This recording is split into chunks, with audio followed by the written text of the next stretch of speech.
उर्दू के जमा और वाहिद यानी कि एक वचन और बहुवचन यानी कि singular and plural words series की 21वीं मुलाकात में आप सबका स्वागत है। आज भी मैं आपको कुछ ऐसे शब्द बताऊंगा जिनके बहुवचन आप नहीं जानते होंगे और आप में से कई लोग तो उन शब्दों को भी नहीं जानते होंगे जो मैं बता रहा हूँ, यानी कि एक वचन वाले रूप भी नहीं जानते होंगे और बहुवचन रूप भी नहीं जानते होंगे। हो सकता है आप में से कुछ लोग इन दोनों रूपों को जानते हो, लेकिन उन शब्दों को जो आज मैं बताने वाला हूँ हिंदी में सही तरीके से लिखना, उर्दू में लिखना और अंग्रेजी में लिखना, ये भी बता रहा हूँ मैं इस सीरीज में। तो देखिए इस छोटे से वीडियो को और फायदा उठाइए। पहला शब्द है मौज।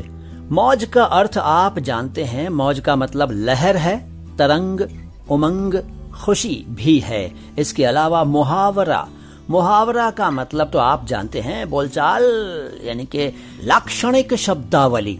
ये टर्म पहली बार सुन रहे हैं क्या? लाक्षणिक शब्दावली, मुहावरा। और बहुवचन मुहावरात। फिर मखरज, मखरज नहीं मखरज, मखरज। मखरज का मतलब निकलने की जगह, उद्गम हिंदी में कहते हैं, उद्गम। इसका बहुवचन मखारिज, मखारिज नहीं मखारिज। इसके बाद मुरासला। मुरासला का मतलब है खत, लेटर, पत्र, चिट्ठी और इसका प्लूरल मुरासलात।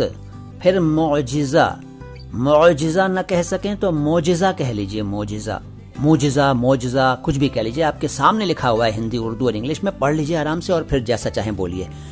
मोजिजा ना कहें, बस पहले ज है फिर ज है, मोजिजा। मोजिजा का मतलब है चमत्कार और इसकी जमा यानी कि इसका बहुवचन यानी कि इसका प्लूरल है मोजिजात। मोजिजात ना कह सकें तो मोजिजात कह लीजिए, लेकिन ज और ज का ध्यान रखिएगा, ज ज। इसके बाद मफाद। मफाद का मतलब है फायदा और मफादात इसका बहुवचन है। इसके बाद मतबुआ। मतबुआ का मतलब है छपा हुआ, छपी हुई, प्रिंटेड।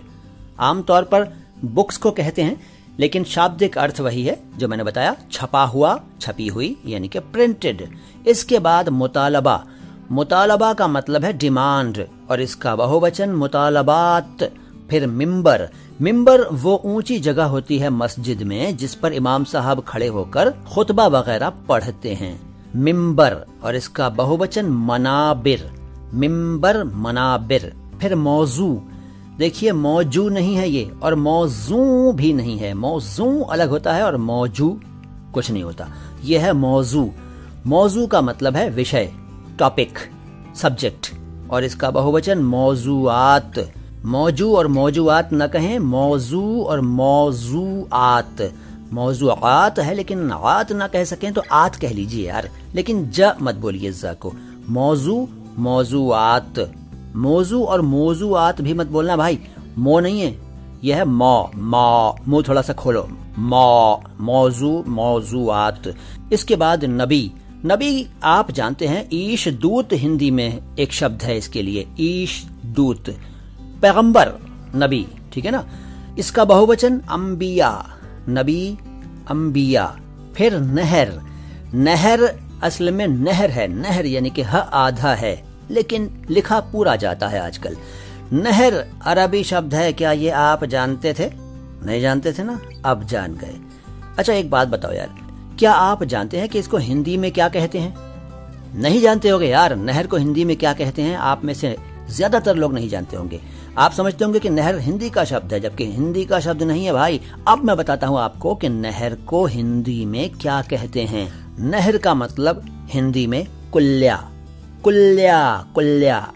जानते थे क्या? नहीं ना। बहुवचन इसका है अनहार, नहर, अनहार। और नतीजा। नतीजा का मतलब है रिजल्ट, परिणाम, फल और बहुवचन नताइज। फिर वाकया। वाकया, वाकया नहीं, वाकया यानी कि घटना और वाकयात घटनाएं। आत ना कह सकें तो आत कह लीजिए, वाकया, वाकयात। लेकिन वाकया और वाकयात ना कहें, वाकया, वाकयात। तो बताइए, ईमानदारी से बताइए, आज कितने नए शब्द जाने आपने और कितने शब्दों का उच्चारण जाना सही तरह से? आज बताना जरूर यार कमेंट बॉक्स में लिखकर। यार तुम लोग बताते नहीं हो यार, बड़ी बुरी बात है, दिल टूट जाता है फिर। बताया करो ना यार, कमेंट बॉक्स में कुछ भी लिखो, अच्छा बुरा। हाँ, बुरा भी लिखो यार, आप जो चाहे बुराई करिए, लेकिन तमीज के दायरे में रहकर करिएगा तो मुझे अच्छा लगेगा। मैं आपकी बुराइयों का बुरा नहीं, मतलब आपके द्वारा की गई बुराइयों का बुरा नहीं मानूंगा, वादा। मोइन शमसी हूं, अल्फाज आवाज अंदाज चैनल है। सलाम हिंदुस्तान।